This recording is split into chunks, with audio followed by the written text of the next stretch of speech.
ہم young entrepreneurs کو promote کرنے کی تو بات کرتے ہیں، لیکن اس طرف آپ نے بالکل ٹھیک کہا کہ بہت کم لوگ ہوتے ہیں جو ہمیں لائٹ دیتے ہیں، جو ہمیں رے آف ہوپ دیتے ہیں کہ یہاں پر بھی جاؤ، اسٹاک مارکیٹ کے اندر بھی اپرچونیٹیز موجود ہیں. لیکن جو پاسٹ ایکسپیرینسز اسٹاک مارکیٹ کے رہے کچھ، وہ کافی ایسے مشکل تھے اور چیلنجنگ تھے. اوور آل گلوبل اکانومی کا امپیکٹ آپ کو پتا ہے کہ ہر جگہ دنیا میں پڑا، پاکستان بھی وہ ریفلیکٹ ہوا. ہم نے دیکھا مارکیٹ کے ذریعے 2008 کا سب سے بڑا جو ہے جس کا یہاں ذکر کرنا ضروری سمجھتا ہوں، وہ ایک بڑا امپورٹنٹ چنک تھا جس کی وجہ سے لوگ اس سے اور دور ہو گئے. وہاں سے اگر مارکیٹ کو دوبارہ ریوائیو کرنے کے لیے میجرز لیے جاتے تو آپ کا نہیں خیال کہ مزید آج جتنی ہماری چل رہی ہے مارکیٹ ٹریڈ کر رہی ہے اس سے کہیں زیادہ اوپر ہوتی، ڈبل ہو جاتا آلموسٹ؟ دیکھیں، میں اس کو امپورٹنس نہیں دیتا. 2008 کا جو مارکیٹ ڈاؤن فال ہوا اس کی امپورٹنس یہ اس لیے نہیں ہے کہ مارکیٹ کا والیوم بہت لو تھا، انویسٹرز بہت کم تھے. اتنی بڑی مارکیٹ جو آلموسٹ 200 ملین کے قریب کی پاپولیشن میں اتنا چھوٹا سا چنک انویسٹمنٹ کرتا ہے جو کیپٹل مارکیٹ میں، اور وہی چنک جب پھر والیوم کے اوپر آئے گی، جب لو والیوم ہوگا تو مارکیٹ میں انسٹیبلٹی رہتی ہے اور مینوپولیشن فیکٹر بہت بڑھ جاتا ہے. تو وہاں پہ مینوپولیشن فیکٹر بہت بڑھ جائے گا جہاں پہ بھی والیوم کم ہوگا.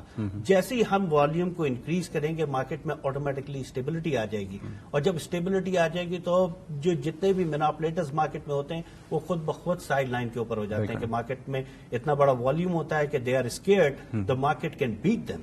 You know, when they know the market is so small that they can beat the market, you know, اس وقت وہ کوشش کرتے ہیں کہ مارکیٹ کو مینوپولیٹ کرنا. تو میرے نزدیک مارکیٹ کا والیوم بہت امپورٹنٹ ہے. 2008 کی مندی کو میں بہت زیادہ امپورٹنس نہیں دیتا ان دیٹ سینس، کیونکہ اوور باٹ سچویشن تھی، لوگوں میں اتنا زیادہ ہائپ تھا. پلس 2002 سے 2008 تک ون سائیڈڈ مارکیٹ گئی تھی، اور وہ جو ون سائیڈڈ مارکیٹ گئی تھی تو اگر آپ دیکھیں جو ایک بچہ 24 سال کی عمر میں آیا تھا وہ 32 سال کی عمر تک اس نے کوئی مندی نہیں دیکھی تھی.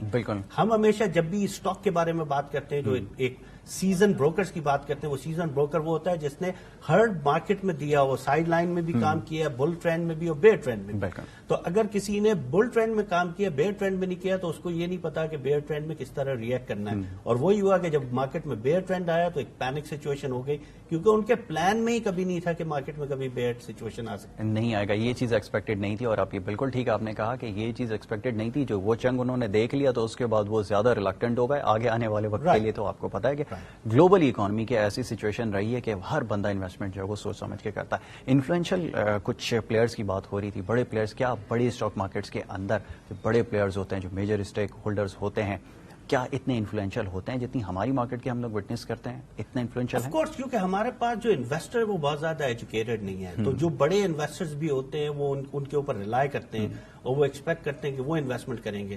تو وہ ایک کنسورشیم سے ڈیولپ ہو جاتا ہے، اور وہ کنسورشیم جب ڈیولپ ہوتا ہے تو اس کے ساتھ آف کورس مینوپولیشن کے فیکٹر بڑھ جاتے ہیں. اس کو کیلکولیٹ کرنا کوئی بہت بڑا مشکل کام نہیں ہے کہ اگر مجھے پتا ہو کہ ایکس شیئر جو ہے وہ 50 لاکھ شیئر ٹریڈ ہوتا ہے، تو مجھے پتا ہے اگر میں 50 لاکھ سے زیادہ کی بائنگ کر لوں گا تو مارکیٹ کے اندر میں ہائپ کریٹ کر سکتا ہوں. اور لوگ ٹرینڈ فالوورز ہیں، جب وہ کراؤڈ کو فالو کرتے ہیں، جیسے وہ کراؤڈ ایک طرف جاتا ہے تو پیپل اسٹارٹ بائنگ اٹ. میں نے ایسے بے شمار ایگزامپلس دیکھے اسٹاک مارکیٹ میں کہ لوگوں نے بولا ایک شیئر تھا اور وہ بہت تیزی سے بڑھ رہا تھا اور بڑھتا چلا گیا، اور ہم نے بھی خریدا، اور ایک ہفتے کے بعد وہ اسکرین سے ہی صاف ہو گیا. اس کی ڈی لسٹنگ ہو گئی جس کی وجہ سے ہیوی سیلنگ اور بائنگ ہو رہی تھی، اور وہ لوگوں کو یہ نہیں پتا تھا کہ وہ ڈی لسٹنگ ہو رہی ہے. This is what the education level ہے. بالکل، ایکسسٹنس کے اوپر بہت آپ نے بڑا امپورٹنٹ پوائنٹ ہے، اس کو